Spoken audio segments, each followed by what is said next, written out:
Learning a new Poomsae can be a little bit challenging, especially as you progress up the belts. The Poomsae starts getting a little bit harder. Today, what I'm going to be going over are 7 tips for learning your Poomsae. If you're new to my channel, my name is Samery Morris. I'm a 4th dan black belt in Taekwondo, and in this channel, I go over everything Taekwondo, whether it is sparring workouts or cardio tips. Sometimes we do weapons training or just follow along workouts. Pretty much anything that you love about Taekwondo, I try and share on this channel. But for now, let's go ahead and get started with the 7 tips for learning Poomsae.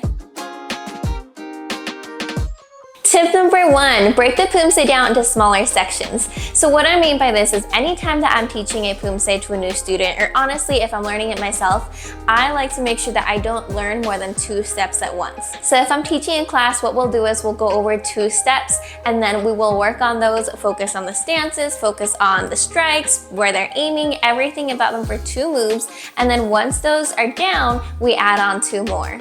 This is because if you learn like 10 moves at once, like yes, you might kind of get the sequence, but then it's gonna feel a little bit messy. You're gonna sometimes second guess things. So it's really good to just learn those 2 and then add 2 on as soon as you're ready for those. This is also gonna help you if you struggle with memorizing like a whole entire thing. Just focus on a section that you do know, and then once you get into like a trickier part, maybe just add on 2 more moves and do that a couple times before adding some more. Tip number 2, make sure you understand the meaning of each movement. Now what I mean by this is, for example, if you're doing like a knife hand block, what you want to do is make sure that you understand like what is the person that you're defending yourself from, what are they attacking you with? Are they attacking you with a kick? Are they attacking you with a punch? And that's why you're doing your knife hand block. So imagine like seeing the punch come towards you and actually blocking it. I mean, if you don't know why you're doing a move, then that kind of takes away from the Poomsae. My father always used to tell us, like growing up, a Poomsae is an imaginary fight. So you have to really think about like you have an actual attacker in front of you. You are defending yourself against some technique that they're throwing at you. And so make sure that you're using that block, or maybe you're like counter-attacking with a punch, or you're doing a kick. But just make sure you think about the application of why you're doing each move, and that's gonna help you remember. Tip number 3, use a mirror or just record yourself so you can see what you're doing. So if you have a mirror to practice with, this is gonna be great because you can just do the move and then make sure that you're not like just watching the mirror the whole time that you're doing the Poomsae, but rather turn, do a move, and then look over, check your stance so you can see if it's all in the right spot. Make sure that your foot's turned the right way. Just check like step by step so you can see what you're doing. Or another helpful technique is if you don't have a mirror or just want to do the whole Poomsae all the way through, grab a camera, even if it's just your iPhone, set it up somewhere so you can record it and then watch back to see. One thing that I like to do is use slow motion so that way you can go slowly through it and just like pick apart whether your stance is off, if you're unbalanced, if your speed is off, if your foot is landing before your strike, things like that. So watch it back and then grab a notebook, just take little notes of things that you want to fix and then go back, fix those, and then re-record yourself to see if you were doing them. Tip number 4, drill transitions, not just the movements. So for example, if you have a section down where you go like take iljan, you go block, punch, and then you have to turn around and do it on the other side, go ahead and drill that transition of going from the punch over to spinning all the way around and landing in the stance. This is important because you want to focus on like shifting stances so that way you're not tripping over your feet. Especially as the forms start getting a little bit harder, you want to make sure that your timing is right, your balance is right, your power, that your stances are landing in the right places and you're not a little bit off or shaky. This is going to really make a difference if you're competing or being tested with a Poomsae. So just make sure that you focus on the transitions from one move to another move rather than just focusing on the moves themselves.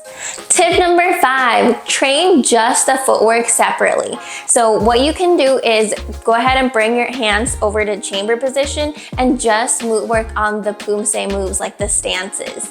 And this is going to be helpful because it's especially going to be able to help you work on those transitions and also just get that muscle memory for your legs and your stances as well. One thing that I like to see is when you're twisting, like if you're rotating, you want to make sure that you're doing it on the ball of your foot, not your heel. Sometimes we'll kind of get lazy and your whole entire foot will turn, but you want to make sure that you just stay on the ball of your foot as you turn. And this is going to be helpful for breaking down small things like that. And also just so that you know the Poomsae, sometimes we rely on doing the arm movements, but this way it's also just going to help you have to visualize part of it, but know also where you are in the Poomsae with your stances. Tip number 6, slow it down before speeding up. This one seems a little bit common sense, but sometimes we like to rush through things just because we feel like we know it. But just slow it down, focus on each move. Like I said, make sure that you hit a move and then watch, make sure that you're in the right positioning. So have control with it first before you try and start adding all the speed and power in. And last one, just get feedback from somebody other than you. Like even if you're watching yourself or like recording yourself, or if you're just working at home, just make sure that you get a quick video and then show it to somebody, and somebody who's more experienced than you or an instructor. Have them give you feedback on what you need to do. If you guys are part of my Live Martial Arts group, we do have a Facebook group where you can upload anything that you're working on, and then I can just give you feedback on there, or other students will as well. So if you guys are part of the Live Martial Arts program, then that's an awesome way, or just ask a teacher or another one of your fellow training athletes to watch you and give you some tips as well. Poomsae can be really fun, but it is a lot of work to try and get all of those techniques in place. So if you're struggling with memorizing it or just struggling with little parts of the Poomsae, make sure that you try and follow at least one of these tips in your training next week, and let me know how it goes. I would love to hear, so leave your comments down below. Let me know what Poomsae you're working on or what part is the hardest part for you. I would love to know and be able to share some tips. Thanks for watching the video. Make sure that you subscribe, and I will see you guys later on Instagram at Black Belt Samery. Have an awesome week training, guys.